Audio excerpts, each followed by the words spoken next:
بسم اللہ الرحمن الرحیم۔ مجھے مایوس ہونے والے شخص پر تعجب ہوتا ہے جبکہ اس کے پاس استغفار کی قوت موجود ہے۔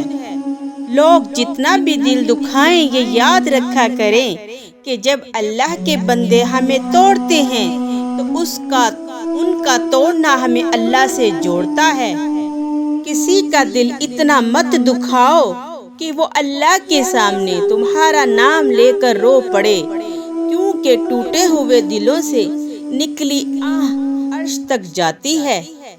جب آپ کچھ بھی نہ کر سکیں تو اپنی دعاؤں میں اضافہ کر دیں، کیونکہ اللہ کے سوا کوئی آپ کو کچھ نہیں دے سکتا۔ تمہارا ایک رب ہے، پھر بھی تم اسے یاد نہیں کرتے، لیکن اس کے کتنے بندے ہیں پھر بھی وہ تمہیں نہیں بھولتا۔ دکھ میں کبھی بھی پچھتاوے کے آنسو نہ بہاؤ، کیونکہ تم وہ خوش نصیب ہو جس کو اللہ نے آزمائش کے قابل سمجھا ہے۔ پریشان نہ ہوا کرو، اللہ نے تمہارا مستقبل تمہاری سوچ سے بہتر لکھا ہوا ہے، کیونکہ جو مقدر لکھنے والی ذات ہے اس کے پاس مقدر بدلنے کا بھی اختیار ہے۔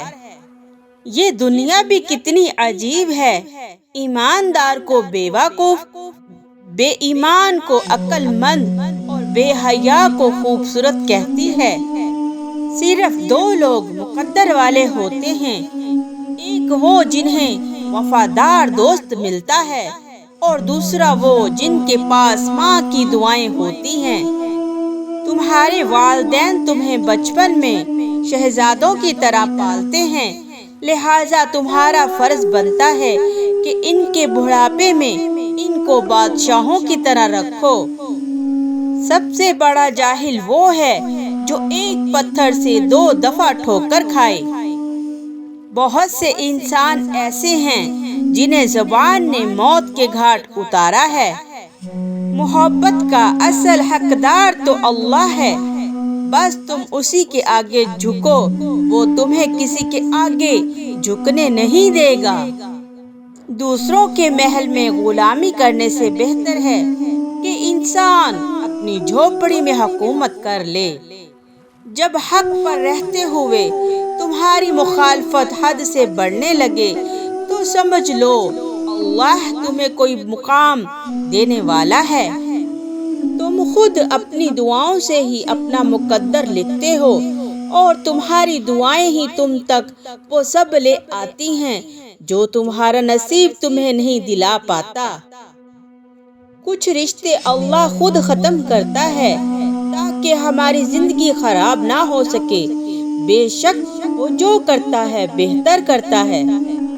ایسے شخص کو کبھی مت گوانا جس کے دل میں تمہارے لیے محبت، فکر، عزت اور چاہت ہو۔ بے شک مشکل کے ساتھ آسانی ہے، مشکل وقت پر صبر کرنا اور بہتر وقت پر شکر کرنا مومن کی پہچان ہے۔ تم کسی کے ساتھ بھلائی کرو، تمہیں اس کا بدلہ برائی کی صورت میں ملے تو سمجھ لو کہ تمہاری نیکی قبول ہو گئی۔ جب تمہارا دل کسی کے گلے لگ کے رونے کو چاہے تو قرآن پاک کو گلے لگا لینا۔ اور انسان کو اللہ کی محبت تب نظر آتی ہے جب اسے دنیا کی محبت تھکا دیتی ہے۔